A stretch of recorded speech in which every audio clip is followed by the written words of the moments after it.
ఇప్పుడు విశాఖలో సంచలనంగా మారినటువంటి శాంతి కుమారి జెస్సీ హత్య కేసుకు సంబంధించి పేరెంట్స్ కూడా ఆర్లో పోలీస్ స్టేషన్ దగ్గర ఆందోళన చేస్తున్నారు. ఎవరైతే మా అమ్మాయిని అతి కిరాతకంగా హత్య చేస్తారో వాళ్ళని కూడా అదే రీతిలో శిక్షించాలని సో ఎవరైతే శాంతి కుమారి ఉన్నారో పేరెంట్స్ తో మాట్లాడదాం. అమ్మా కొంతమంది చెప్తుంది ఆత్మహత్య చేసుకుంది అనేసి మీరు అంటున్నారు, నా కూతుర్ని కావాలనే చంపేశారని మీరు ఆరోపిస్తున్నారు.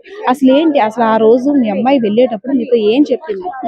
నేను లేనండి, నేను డ్యూటీకి వెళ్ళాను. నా చిన్న కూతురికి చెప్పింది, నేను పార్టీకి వెళ్తున్నాను వచ్చేస్తానమ్మా అనేసి. కూర వండింది, అన్నం వండిందండి. తీరా వస్తే నేను 10:30 అయింది వచ్చాను. 10:30 వచ్చాను. 10:26కి ఫోన్ చేస్తుంది, అమ్మ వచ్చావంటే వచ్చాను అని అన్నాను. సరే అమ్మ అయితే నువ్వు తిని టాబ్లెట్లు వేసుకుని నేను వచ్చేస్తాను అన్నదండి. ఎన్ని గంటలకు వెళ్ళిందమ్మా ఏ రోజు కరెక్ట్ గా చెప్పండి?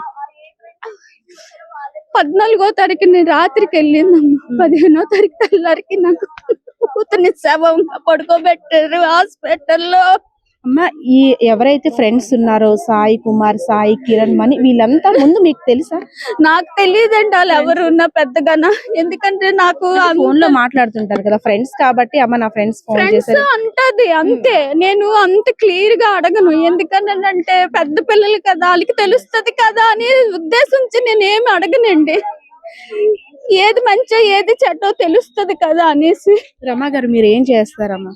నేను సెక్యూరిటీగా చేసుకుంటున్నానండి. సెక్యూరిటీగా చేసుకుంటూ ఇద్దరు కుమార్తెలను కూడా ఒక ఉన్నతమైన స్థానంలో చూడాలి, నా ఇద్దరు కూతుర్లు కూడా భవిష్యత్తు ఎంతో గొప్పగా ఊహించుకున్నా, నా కూతుర్లకి మంచిగా చూడాలనుకున్నానమ్మా. నా కూతుర్ని మంచిగానే చూసానమ్మా. నా కూతురు చాలా మంచిదమ్మా. దాన్ని అన్యాయంగా చంపారు. దేనికి చంపారు ఏటో నాకు తెలియదు. నా కూతురు లేకుండా నా కడుపు కోతను మిగిలించారు. మీ ప్రభుత్వమే ఏదో ఒకటి న్యాయం చెయ్యండి అమ్మా. నాకు మీ అమ్మాయి అక్కడ హాస్పిటల్లో ఉందని ఎవరు ఫోన్ చేశారు? వాళ్ళ ఫ్రెండ్స్ లోనే సాయి అని అబ్బాయి ఫోన్ చేసాడంట. మా చిన్న పాపకి వెంటనే పరిగెట్టి అమ్మాయి ఏం లేదు బట్టలు వేసుకుంటే హాస్పిటల్కి వెళ్దామని అన్నది. ఏమమ్మా అంటే ఏం లేదమ్మా అన్నది. గాబరాకి వెళ్ళిపోయానమ్మా నేను. ఏటయింది అని అంటే అమ్మ ఫిట్స్ వచ్చాయి అని వాళ్ళు అంటున్నారు కదా.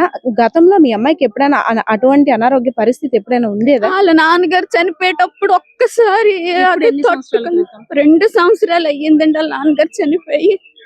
అప్పుడు వచ్చింది. ఎప్పుడైనా తన పొరలో ఎప్పుడైనా వాళ్ళ నాన్నగారి కోసం ఆలోచిస్తే, అది కూడా ఒకవేళ వస్తే అలాగొచ్చి ఒక అరగంట వరకు అలా పడుకుంటూ పోద్దే తప్ప ఇంకేమి ఉండదండి. అప్పుడు హాస్పిటల్ తీసుకెళ్లేవారు? అప్పుడు హాస్పిటల్ తీసుకొని వెళ్ళినంత అయితే ఏం లేదు. ఎందుకంటే అమ్మాయికి ఎప్పుడు రాదు, ఫిట్స్ అనేది లేదు. ఫిట్స్ లోని హ్యాంగ్ చేసుకున్నంత అమ్మాయి అయితే కాదు. కావాలని ఇలాగా వీళ్ళు అంటున్నారు.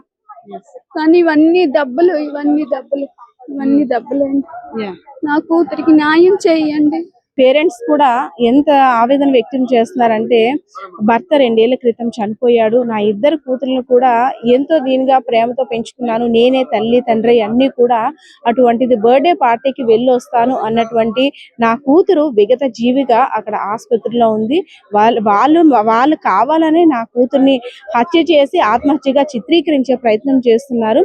ఎందుకంటే ఆత్మహత్య చేసుకుంటే అక్కడికి సంబంధించి ఒక ఉరితాడు కానీ అక్కడ ఏమి అటువంటి అట్మాస్ఫియర్ లేదు. కేవలం వీళ్ళు చంపేసి కావాలని నా కూతురు మీద టార్గెట్ చేసి వీళ్ళు హత్య చేశారని ఆరోపిస్తున్న పరిస్థితి కూడా కనిపిస్తుంది. అయితే ఈ కేసుకు సంబంధించి ఎవరైతే కొంతమంది యువకులు ఉన్నారో, ముగ్గురు అఫీషియల్ గా రూమ్ తీసుకున్నారు బీ స్క్వేర్ హోటల్ ఉన్నటువంటి 118 అదే విధంగా 119 ఈ రూమ్ తీసుకున్నటువంటి ముగ్గురు, ఇంకొక ఇద్దరు అనఫీషియల్ గా రావడం, అదే విధంగా శాంతి కుమారి అనే యువతతో పాటు ఇంకొక ఫ్రెండ్ కూడా రావడం, అక్కడ జరిగిన ఘర్షణ వాతావరణం కారణంగానే ఇలా చంపేశారు అనేసి అయితే పేరెంట్స్ ఆరోపిస్తున్నారు. సో మనం ఆ తల్లి యొక్క ఆవేదన చూడొచ్చు. ఎందుకంటే కూతురు బర్త్డే పార్టీ కోసం వెళ్ళినటువంటి కూతురు ఒక్కసారిగా ఇప్పుడు విగత జీవిగా కనబడడంతో ఆ పరిస్థితిని ఆమె జీర్ణించుకోలేకపోతుంది. నిందితులను అయితే మాత్రం తప్పకుండా కఠినంగా శిక్షించాలని అయితే మాత్రం వేడుకుంటున్న పరిస్థితి కూడా కనిపిస్తా ఉంది. కెమెరా పర్సన్ బాలకృష్ణతో పద్మ, ఐడ్రీ మీడియా.